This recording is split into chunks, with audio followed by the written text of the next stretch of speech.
Well, for decades, the Centre for Independent Studies has been committed to the study of Indigenous affairs to help our most marginalised citizens close the gap, especially in remote communities. We've long wanted to change the Indigenous victimhood narrative. We're less interested in symbolism and changing the date of Australia Day, for example, and more focused on solving deep-seated problems in Aboriginal communities, especially the epidemic of family violence, sexual abuse and welfare dependency. Now, for Indigenous Australians, there's a lot to talk about, and we wanted to hear from voices on the front line. So a film crew was sent to Alice Springs to capture those voices, and this is what we heard.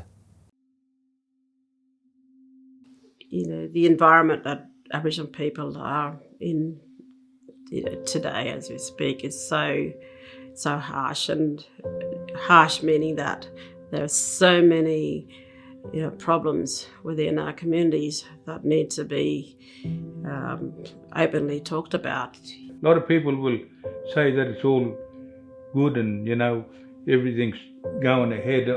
You'll see it in a glossy brochure, but it's not really. No one's listening. Like Central Land Council and government, this Ghana government, they're not doing nothing to help Yapa communities.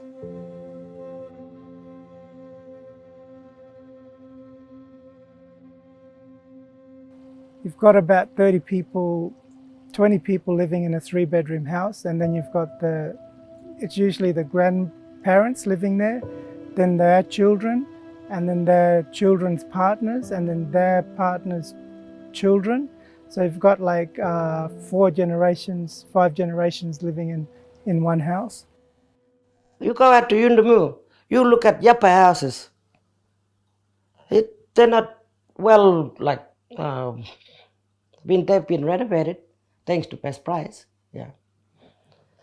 And then that was it. But you look at Karea houses, Karea means white people.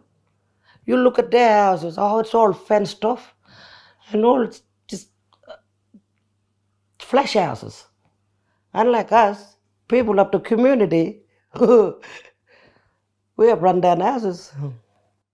You see the way our full-blood people live. They just they got nothing. This hopelessness, really. We'll just go back to when I grew up in Yuendamu in the 60s and 70s. Everyone in the community had jobs. I just got a laundry tap fixed the other day. It was leaking for 3 days. Been ringing up housing, but not. Government can't do that anymore. Why the hell government using us Aboriginal people to vote for them? Why can't they listen to us? So everybody was happily employed, and their children went to school every day. Everybody had a job.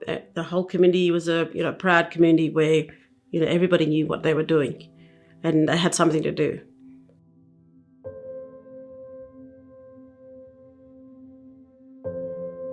In 1976, the Land Rights Act was rolled out, and our people were given their rights, as the individuals, and when that policy came on board, we saw a huge change in the communities where the white people who were working in these communities alongside Aboriginal people,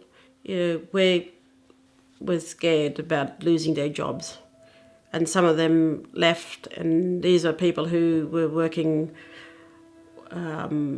with our people alongside them as a manager or a trainee, or running a kitchen, running a piggery, running an orchard, all sorts of jobs like that just immediately stopped. And our people just didn't know how to react to it because it all came suddenly and it all happened, quickly, where it meant that, they didn't have the skills to take on these roles and to keep going on with these jobs. And it all came to a standstill. We lost a lot of our leaders, so the old people passed away, and then we didn't have enough leaders in our communities, so people from communities came in and just ran amok in town, and we didn't have the strong people to stand up and say, this is not going to happen anymore. As a white person working in that community, I mean, I get asked a lot, am I just a seat warmer until an Aboriginal person comes to do my job? I mean, I've actually had, you know, urban Aboriginal people would like just say, you're a seat warmer, and why isn't an Aboriginal person doing your job in a community? But when I worked with the first contact people, they definitely wanted a white person.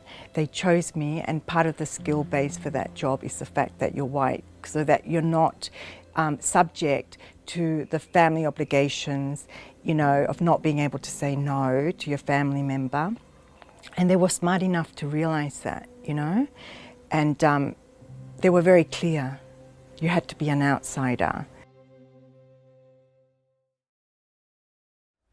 What is closing the gap mean? What does it really mean to us, you know? Is it changing anything? Is it benefiting anybody? Because at home, I don't see any changes. It's always the same issue. And we get them to come on radio and talk about what happened in the meeting, and anything changes, any good come out of it. But it just seems to be like recycled information again. Closing the gap. I don't see the gap closing. It will. I don't think it will ever close. If I was to like critique government policies during the 18 years, I think one of the things that I find very annoying is that the government keeps reinventing the wheel. Just a recycled bucket. You know, the help's there, and it goes back to the same old thing. It's just going around in circles, and it's recycled over and over again. In order to maintain the flow of government funds and the concern of government, we've propagated this victim mentality. The very, very worst thing you can do to a group of people, to me, is convince them that they are victims. The Western democratic model in Australia has not dealt well with Aboriginal people. You know, and having worked in the remote Indigenous media sector,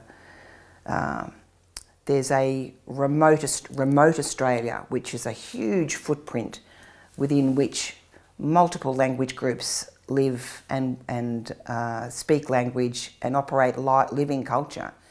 And they get governed the same way as city-based people do. And I think that's hugely inappropriate. I was in Europe this year with some Aboriginal people, and it was Black History Month, and the Africans were asking the Aboriginal people, are you able to vote? Or do you have access to health care? Do you know? And with that, I mean, they were putting an African perspective onto the Australian Indigenous situation, which I've lived in Africa, you know, so I know what it's like, where, you know, there's no access to healthcare. But here, there is access to healthcare, but it's how that healthcare is utilised, you know. I mean, not in every community, but in Nungarrayi, you know, we have a fantastic clinic, and if you need help, a plane will come and get you.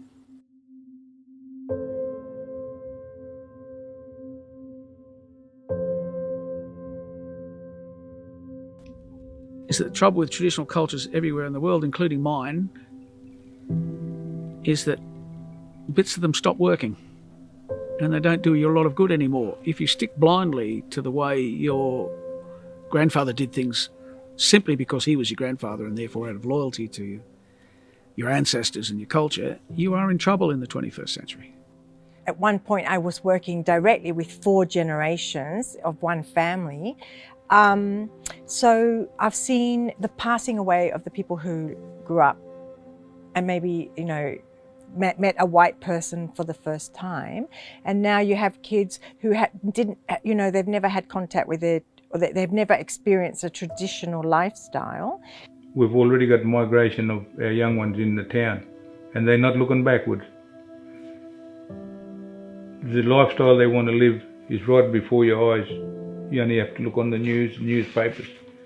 10 years from now, our communities will have hardly anybody on it. there's hardly anybody. We've got 16 outstations on my country, Utopia, on my area. A lot of those are abandoned now. You see, for Aboriginal people to move forward, the only way that we can do it is if we all move together. Because as soon as when one person try to break free, like everybody drags them back down, because we have to lift up together. We can't just have one or two people lifting up, you know. Up here we're tired of seeing articles in southern newspapers saying, isn't it wonderful, we've got this whole crowd of young Indigenous people who have just graduated as doctors from a southern university. The photograph, they'll look like me, they'll look like my wife.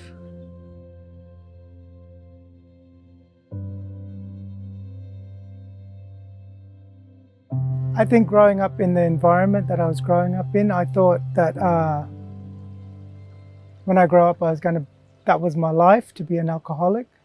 I didn't realize that when you grow up and you get a job and you get a house and stuff like that. I thought life was about growing up and becoming a drinker. You evolve a culture that allows you to survive in those circumstances for tens of thousands of years, and it works brilliantly. And then we come along and everything changes. So if you don't have a customary law to help deal with alcohol and suddenly you've got alcohol, you're in trouble. Because alcohol, because of drugs, that seems to be the biggest factor in our community. And I believe that it happens too often and too many times. You know, you see it every day. It's a way of life sometimes for us. You know, and all they do is just drink their life away. There's nothing else for them to do. They earn their Centrelink pay, and some buy food, and it's gone to alcohol. Violence is normalised in the places they live. That comes, I believe, a lot of that comes from traditional custom. From, you know, in the old days, there was a law operating, but the only way to punish was to do so with violence. People couldn't be fined, they didn't have any money, they couldn't be incarcerated.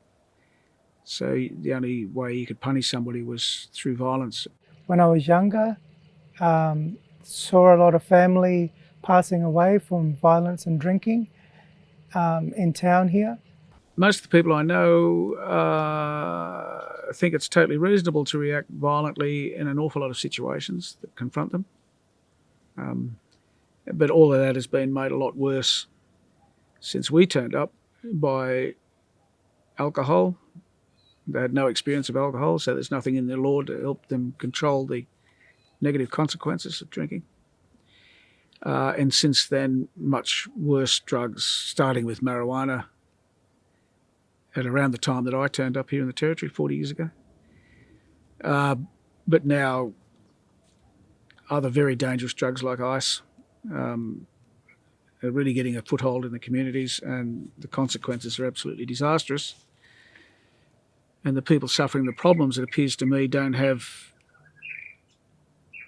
the Western or whitefella education to deal with it, but they also don't have anything within their own law, the traditional law, to help them deal with those crises. The young kids see a lot of violence when they're little kids, grow up thinking that's normal, seeing a lot of drinking, growing up thinking that's normal, seeing a lot of adults that aren't getting up, going to work every day, just being around the house all day, not doing much. So that to young people, they think it's normal for them.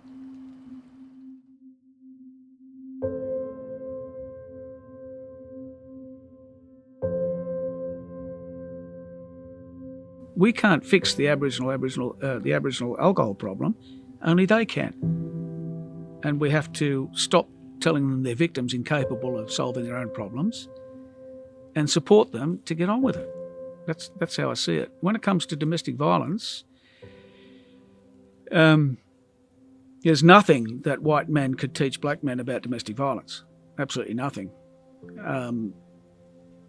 Everybody knows, everybody who's ever worked in the community here, everybody who's lived in the community here knows that women are routinely threatened with execution for breaking certain cultural rules.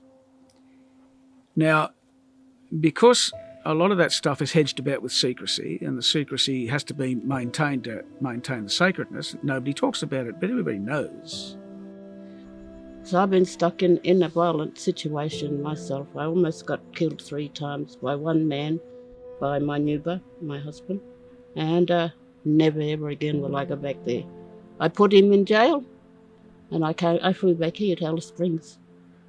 There's articles being published on the Ngara law of Arnhem Land by the Law Journal of the NT, and in that, the elder who produced this thing with a white lawyer lists the crimes for which men and women can be executed. So they're big on capital punishment. One of the punishments for women was they'd be subjected to involuntary sexual activity. They're the words used. Well, what do you think that means? They actually use the word torture.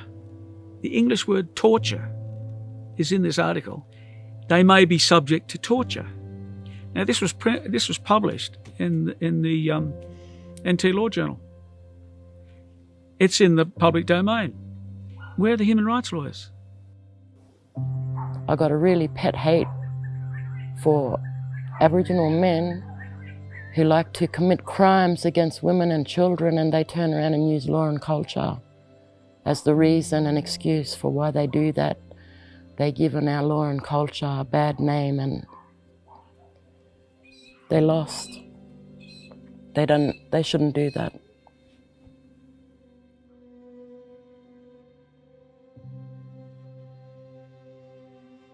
Everywhere you go around Alice Springs, everywhere you drive around, you come around corners, you see kids.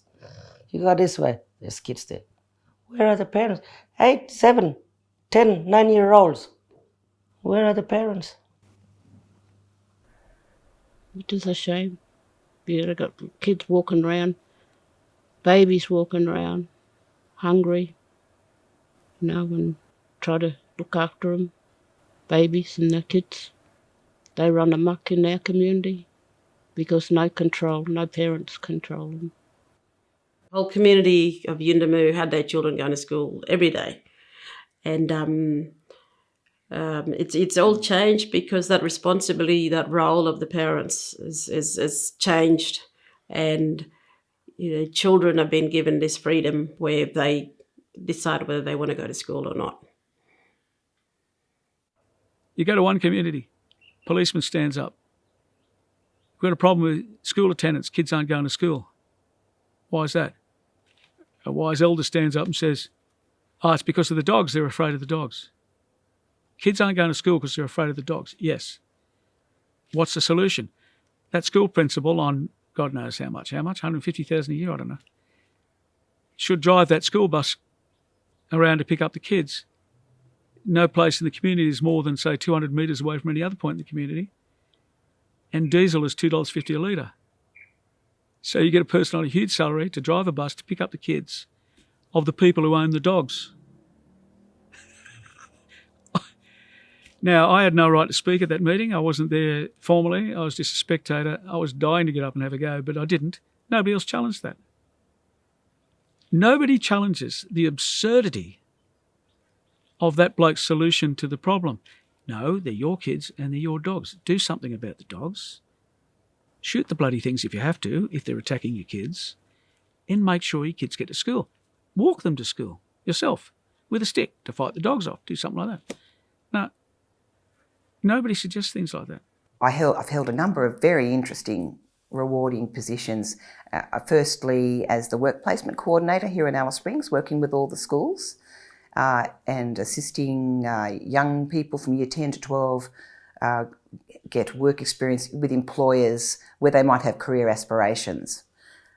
I noticed during that time that in many of the classes that I'd go and present to, Aboriginal young people didn't put their hand up for work experience.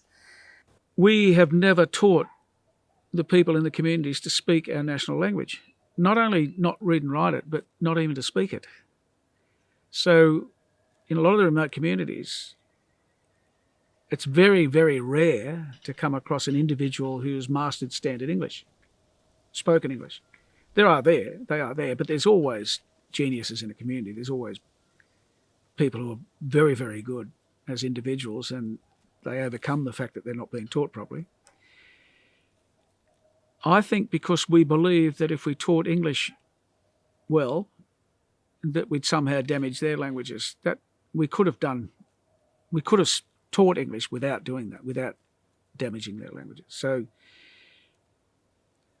the ironical thing is you can talk to people of the generation who were there when the missionaries were there, who actually speak English very well, and can read and write English as well as their own languages, and yet their grandchildren can't. Because everyone speaks language every day, 24/7. So trying to speak English or communicate with Western society is very hard for people from remote communities because their language is the only language they know and fully understand. Met this teacher who'd been at a remote community in the bush for 16 years. 16 years. And she admitted to me they'd never produced, in all those 16 years, they hadn't actually produced a fully literate student. And there's been talk in Yundamur community that they were going to build up a high school or something, a boarding house. Oh, that was 20 years ago. And that talk just died down. They don't talk about it anymore. I think we were so concerned about preserving language and culture, their language and culture, that we prioritised those and did not do what we're good at, that is teaching English, teaching reading and writing. They had no reading and writing, they had no literacy. They had no numeracy, they had no arithmetic in their culture.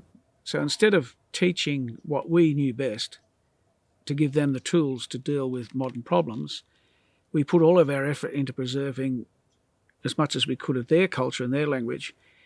When we didn't know enough about those things to do that job properly, that's something we couldn't do. Whitefellas can't teach Aboriginal culture or language.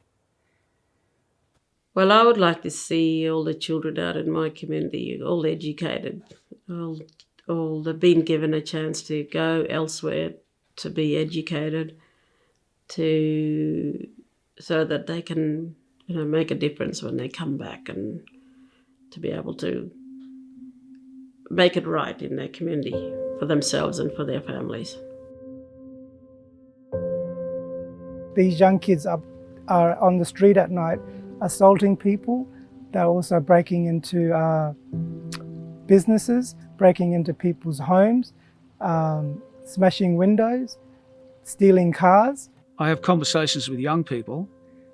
I've had dozens of conversations with young men, and I say, they're in jail, I'm talking to them with their parole officer or something. I say, what was the charge? Oh, I forget. Why are you in jail? Oh, fighting. And then I found out that they mercilessly flogged their girlfriend, which is not what I'd call fighting. For young people, especially, is because social media. You've got social media, so they get to see a lot of things on social media. The biggest one is that, we don't have word for like love or, I love you. You know how you have that connection with your parents where you always say, I love you. Some young people see a lot of that on social media, and so they miss that part because it's different to how they grew up from their parents, They got social media, they see that. And so that brings up a lot of social issues with young people, which then leads to bad habits, drinking and drugs, and a lot of the times it leads to suicide. I mean, the other big change is people's access, to technology. All of these communities were much more isolated in the past. It wasn't that long before I arrived that you had TV came, you know, people didn't have phones, and now everybody's connected to the internet. People have mobile phones. So the level of communication, both around the community and to the rest of the world, is really, you know, has really changed. Aboriginal people have got such a rich culture in terms of dance and song and storytelling and art that translates so richly to the digital world in which we live, you know. And the young ones are really educated in how to use the mobile phone system, all the different apps on it. They can transfer money down south ahead of it. If they want to go down south, they'll transfer it. They can transfer it around town. They can shut a bank account down and move it on to somewhere else. They're all savvy with that sort of stuff, and it's you know, might be good, but it can be a problem because it drags them further and further from their traditional country, and that's all right if they're going away to educate themselves and learn something, or, you know, get into the Western society and learn something and be contributors. But no, instead of that, we've got all these kids with mobile phones and key cards and they're all in town running, you know, most of them are running amok. A lot of the youth I see today, the grandparents are growing them up. So the parents are either in jail or passed away or not in the picture anymore. So it's the grandmothers who are stepping up and taking responsibility for their grandchildren. And the young people are looking for role models, they're looking for leadership. They're sort of lost in two worlds. So they've got the Aboriginal culture and then they've got the white man's culture where they're sort of trying to find their way through it. If you're trying to live the way your ancestors lived 10,000 years ago in the 21st century, you are in trouble. So what we say over and over again is, look, we need adaptation. We need people to come up with new ways of dealing with new problems that their grandfathers couldn't even imagine. I always have this analogy. It's a little bit like driving a car. If you choose to drive a car, you have to learn the rules of the road. So you can't have people driving cars and not learning the rules of the road. The rules of the road are there to protect everybody. So if you want to be traditional, you can choose not to drive a car. But once you choose to take up that white man's thing, which is driving cars, you have to abide by white man's laws. Our view of what a good life is in terms of materialism, you know, we've got to be careful not to put that onto Aboriginal people who value being on country over having a big flash house in Alice Springs. They prefer to be on their country, having access to their bush tucker and their water holes and their special sacred places than, you know, maybe they're like a good Toyota, fair enough, that gets you around country. Family is everything. You can have a flash car and it could be damaged by your family and you wouldn't worry about it. Money is not a problem. If family asks for money, you give it to them. You know, you're always sharing things. If family next door doesn't have meat or butter or flour or sugar or tea, they always jump next door. Any sugar, flour and things like that, and we just share. You know, 3 houses down, someone would come ask, and you always give that. It's just a lot of, yeah, family is everything. When I first came to Alice Springs, not one Aboriginal kid matriculated, not one kid finished high school. Now it's routine. But those kids, the vast majority of those kids, the ones we call the townies, the ones who have English as a first language, who come from families where people in the families work, they've got role models. And to me, look, the Aboriginal families who manage to hold down jobs, pay their bills, invest in the future, budget, are heroic. In my mid-30s, I had a bit of a personal crisis, and in resolving all those things and who I was and what I believed, I came to the conclusion that I didn't feel connected to this country, and that was concerning to me. Anyway, life went on, and as one of the things I did a bit of performing arts, and I ended up stage managing a show for a fellow at La Mama in Melbourne. And this particular show was called Requiem, and it was about the slaughter of Aboriginal people in Tasmania. And it was such a powerful piece. And I came away from that thinking, I know what's blocking my connection to country.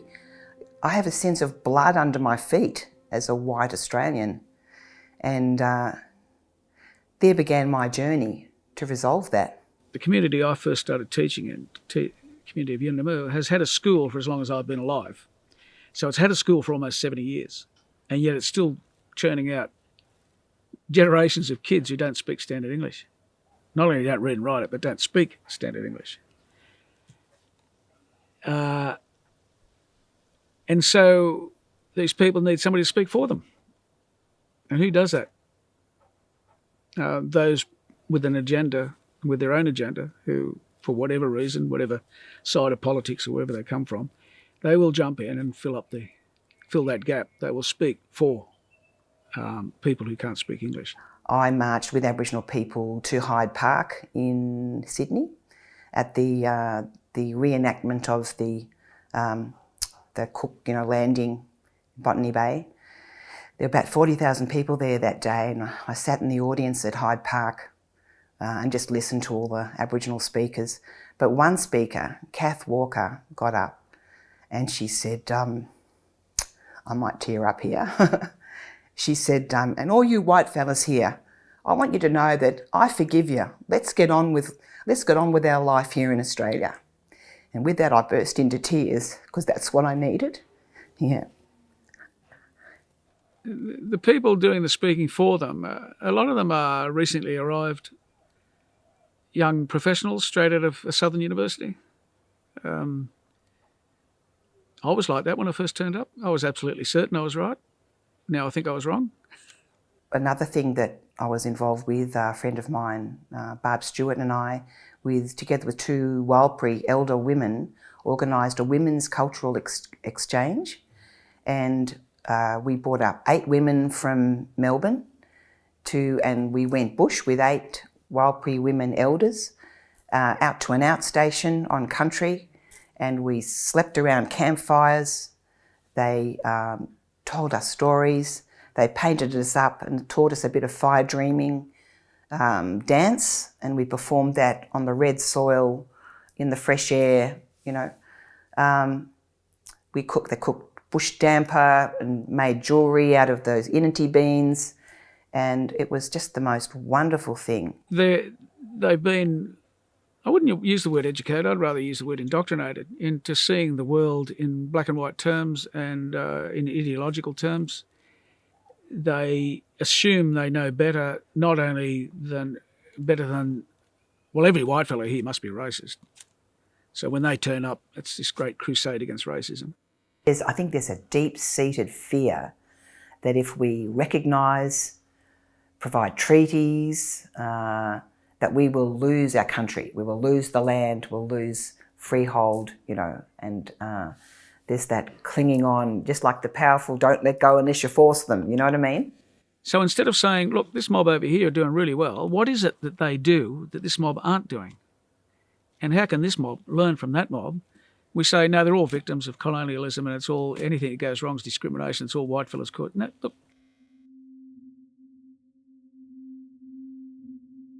My people's responsibility has now been taken away from them. So it's somebody else telling them exactly what to do and what not to do. And this is the sort of thing, as an Indigenous person, has really set my mind on a path against a lot of our organisations, Indigenous organisations, that make a lot of money. Aboriginal industry is probably one of the biggest industries, probably bigger than the cattle industry in the Northern Territory. Make a lot of money out of Indigenous people, and yet we got the biggest poverty and the death rates and all the rest of it. Lack of housing and all that sort of thing, because of all these organisations that are there to so-called talk up for us and on our behalf, and you know, these people get a lot of money, and then we don't really see any of it. We give out money, and we give out a lot of money, and so when you're giving out money, you have to have rules, and people have to follow the rules. I mean, I can't give out money that we don't have. I can't pay for a painting 10 times or 100 times or every time that a person remembers that they once paid for that painting. So it's hard because people are constantly asking you for money.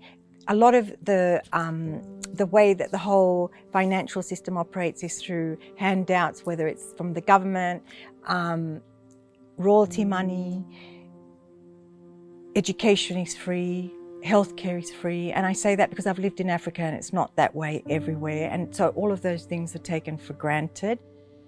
Also, given that opportunity, Aboriginal people have to take the opportunity as well. So they have to recognise within the Aboriginal community themselves that we need to fix this. It's not the government's fault. It's not the white man's fault.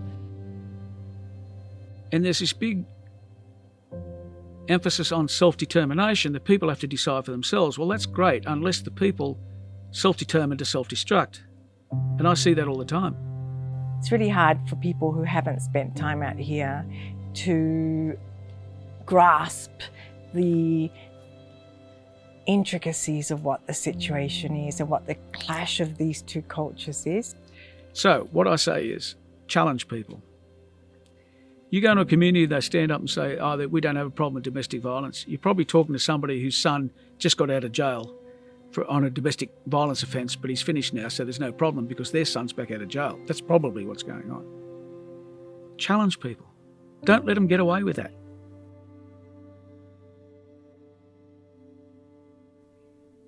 Ja pangalapapia, ulaj kalapanyina me chokurporn. Chokurporn kalapanyina the neuron body namla kujalapa walyanga palka charija. Namla walyanga palka charija.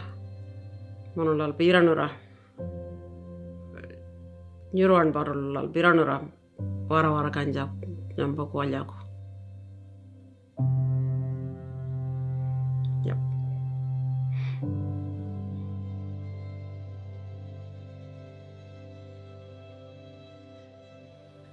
And can you explain to me what that was? Is that we as Aboriginal people, we were born into this world to look after our country and to take care of it and to make sure that it's kept that way.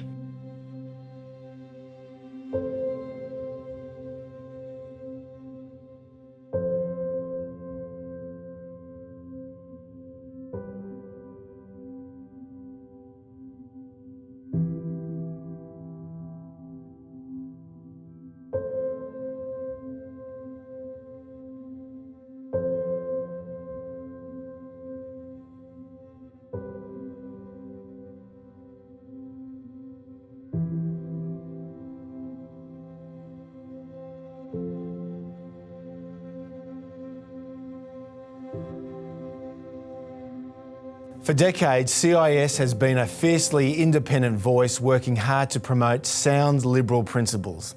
To be notified of our future videos, make sure you subscribe to our channel, then click the notification bell. We rely solely on the generosity of people like you for donations to advance our classical liberal cause. Check out the links on screen now to see how you can get involved.